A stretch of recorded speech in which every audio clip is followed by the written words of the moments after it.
Finally আমরা কিন্তু এটা জ্বালিয়ে ফেললাম। দেখতে পাচ্ছেন যে আমাদের এই যে 600 নম্বরের থেকে যেটা বানানো হয়েছে ওইটার থেকে এই যে স্পিডটা কিন্তু জটিল হয়েছে, দেখতে পাচ্ছেন। মানে গ্যাস আর বানাইতো না।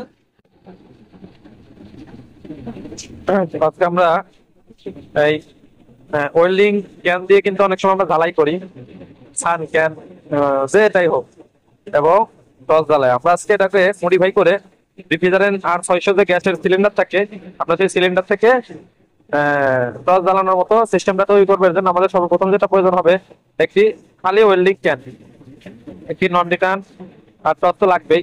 তবে এটার ভিতরে যে গ্যাসটা আছে আমরা সেই গ্যাসটা বের করে নিব। এর ভিতরে থাকা যে গ্যাসটা আছে আমরা এটা তাপ দিয়ে সম্পূর্ণ গ্যাসটাকে আমরা আস্তে আস্তে বের করে নিব, না হলে দুর্ঘটনা ঘটতে পারে। তারপর গ্যাসটা বের করে নেই, পরে তারপর এখান থেকে আমরা কাটবো।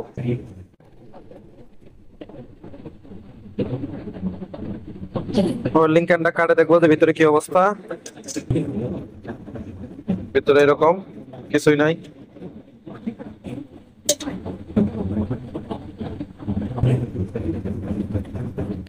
জিনিসটাকে আমরা কেটে নিয়েছি, এই দেখেন লাগিয়ে নিয়েছি। এখন কেটে আমরা দেখাবো।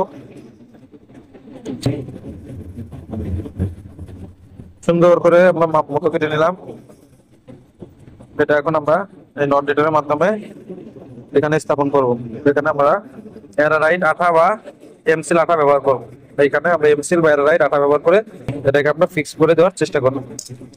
যেহেতু এখানে আর অন্য কিছু করার কাজ নেই, ওয়েল্ডিং করতে পারবো না, কেননা এটা হচ্ছে প্লাস্টিক বা ভিতরে রাবার টাবার আছে ইত্যাদি। ওই ক্ষেত্রে আমাদের এটাকে অবশ্যই আঠা দ্বারাই ব্যবহার করতে হবে, এছাড়া বিকল্প রাস্তা নেই। এখানে আমরা নন লিনিয়ারটা একটু হিট দিয়ে, হালকা একটু হিট দিয়ে এখানে আমরা বসিয়ে দিচ্ছি। এখন আমরা আরেকটা নিচে হচ্ছে এটারই ক্যাপ, ক্যানের যে ক্যাপটা থাকে ক্যাপটা ফোটা করে নিচ্ছি আমরা, এটা এখানে বসিয়ে দেবো। এখানে আমরা একটু আঠা ব্যবহার করবো, ক্যারারাইট বা এমসিল আঠা ব্যবহার করবো।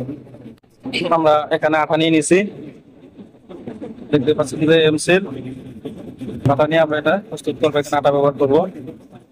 আঠাটা আমরা প্রথমত এটাকে আমরা এখন দুইটা অ্যাডজাস্ট করবো।